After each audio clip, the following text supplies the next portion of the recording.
무릎이 편해야 걷는 게 편하고 걸음이 편해야 인생이 덜 피곤합니다. 안녕하세요. 정형외과 전문의 이도현입니다.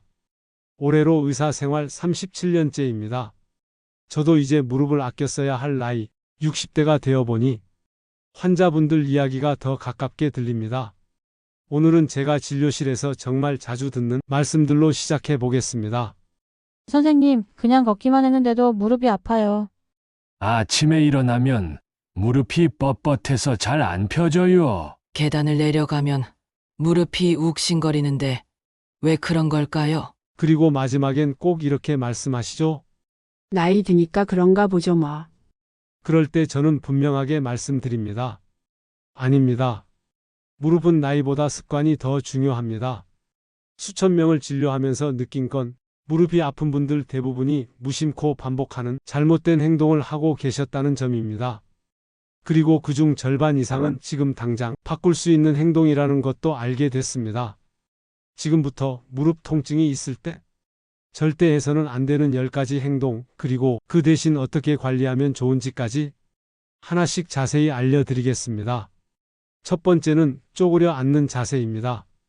주방에서 설거지 하실 때, 마당에서 풀 뽑으실 때, 혹은 바닥에 앉아 이야기 나누실 때 자연스럽게 쪼그려 앉는 분들 많으시죠?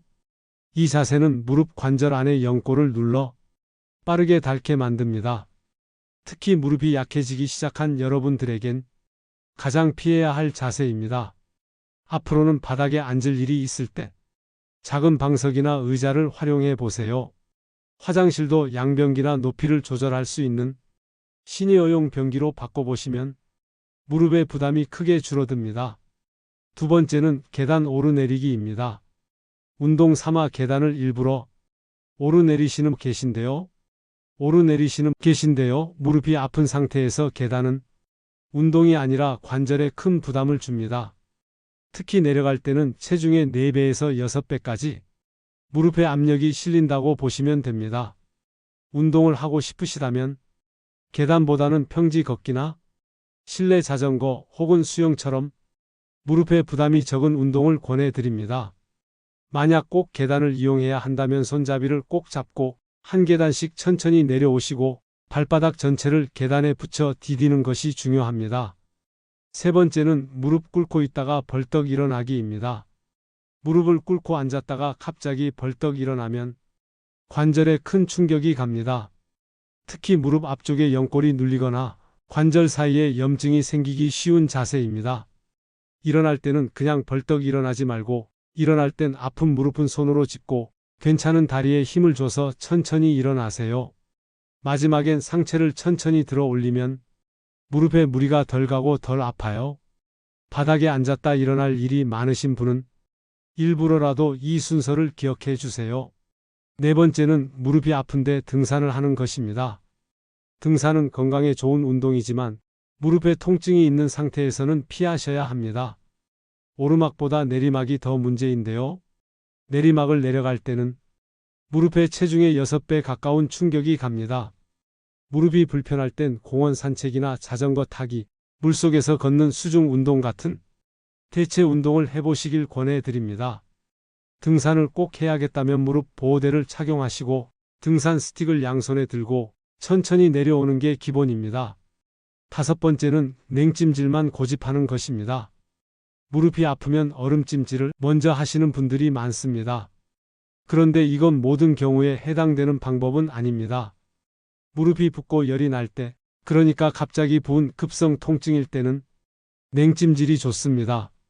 하지만 만성적인 통증, 오래된 관절염 통증이라면 온찜질이 훨씬 낫습니다. 따뜻한 수건, 찜질팩, 족욕 같은 방식으로 무릎 주변의 혈액순환을 도와주는 것이 통증 완화에 효과적입니다. 여섯 번째는 딱딱한 신발을 신는 것입니다. 슬리퍼, 굽이 낮은 신발, 낡은 실내화처럼 바닥이 딱딱하고 충격을 흡수하지 못하는 신발은 걸을 때마다 무릎에 충격을 줍니다. 신발 하나만 바꿔도 무릎 통증이 확 줄어든 분들이 많습니다. 바닥이 부드럽고 쿠션감이 있는 신발, 발바닥 전체를 잘 받쳐주는 워킹화, 실내에서는 쿠션 슬리퍼 등을 따로 두고 신어보세요. 굽은 너무 낮은 것보다는 두세 센티 정도 살짝 있는 게 오히려 무릎에 좋습니다. 7번째는 과체중을 그대로 두는 것입니다. 무릎은 우리 몸무게를 고스란히 받는 관절입니다. 체중이 1kg만 늘어나도 무릎엔 3배에서 5배 하중이 더해진다고 보시면 됩니다. 무릎이 아프다면 식사량을 조금만 줄여보세요.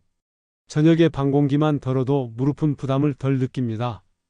그리고 하루 10분이라도 식사 후에 가볍게 산책하시는 것, 이것만으로도 무릎 건강에 큰 도움이 됩니다.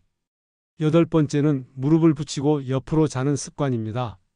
자고 일어났더니 무릎이 더 아프다면 이건 밤새 무릎끼리 맞닿아 눌렸기 때문입니다. 무릎을 붙이고 자면 관절이 압박되고 피로가 풀리기보다는 더 쌓입니다. 자세를 바꿀 수 없다면 무릎 사이에 작은 쿠션이나 수건을 말아 끼우고 주무세요. 무릎이 직접 맞닿지만 않아도 통증이 크게 줄어듭니다.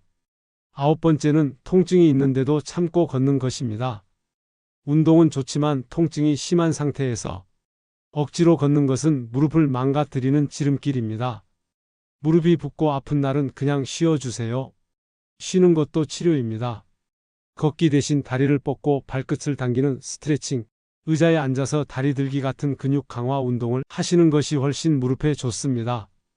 10번째는 무릎 보호대를 하루 종일 착용하는 것입니다. 무릎 보호대는 잠깐 사용할 땐 도움이 되지만 계속 착용하면 오히려 무릎 근육이 약해지고 의존하게 됩니다. 외출하거나 계단을 이용할 때만 보호대를 착용하시고 집에서는 벗고 계세요. 그 대신 다리 근육을 단련하는 간단한 운동을 매일 조금씩 해보시는 것이 더 좋습니다. 오늘 말씀드린 10가지 들으시면서 익숙한 내용도 있으셨을 겁니다. 하지만 그중 단 하나라도 오늘부터 바꿔야겠다는 마음이 생기셨다면 당신의 무릎은 분명 달라질 수 있습니다. 무릎이 보내는 통증은 지금이라도 나를 좀 아껴달라는 신호입니다. 병원보다 더 중요한 건 매일 반복되는 생활 습관입니다. 무릎이 편해야 걷는 게 편하고 걸음이 편해야 인생이 덜 피곤합니다. 당신의 무릎이 오늘보다 내일 더 편안해지기를 바랍니다. 노화를 피할 수 없다면 우리는 그 시간을 즐기며 건강하게 살아야 합니다. 좋아요, 구독 잊지 마세요. 오늘도 여러분의 100세의 건강과 행복을 기원합니다.